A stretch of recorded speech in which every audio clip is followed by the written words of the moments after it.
Inunahan ko. Sinabi ko kanina eh. Actually, hindi yan, kasi hindi nila binibigkas yan. Yung Bawal yan. Talaga maingat yan. Tuwing gagawin nila yan, bibigkasin nila yan, hindi sila pwede magkamali. Pag nagkamali sila ba, thou shalt not take the name of the Lord in vain. Paano talaga yan eh? Pero, ginawa ng translation, nung sinulat yun ng mga scholar, sige, Kita ng Lord. ginawa nilang Adonai. Actually, Lord yun, because English na nga. Pero sa Hebrew, ayaw nilang ilagay yun. Ayaw nilang gamitin yun eh. Pero, tetragrammaton na 4 na letra. Diba po?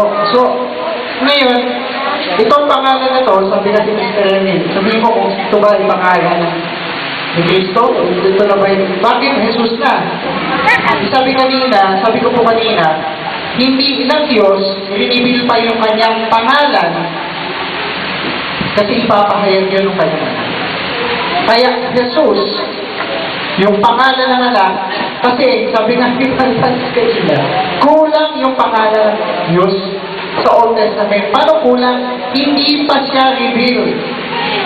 Re-reveal pa lang yan. Kanina i-reveal kay Kristo. Kailangan si Kristo dumating para ma-reveal kung ano ang Diyos. I am, pansinin nyo, sabi ng Diyos, sabi ni Moses, Panginoon ang sasabihin ko kung sino ka sa kanila. Ako ay si ako nga. Yung Eye, Asher Eye, kulang eh. Yung I am, the self-existent one, parang walang kadugtong. Kulang eh. I am. Diba? So, kailangan si Kristo. Kaya, I am Savior. I am the Lord. I am Jehovah. I am Savior. Kaya, Jesus yun.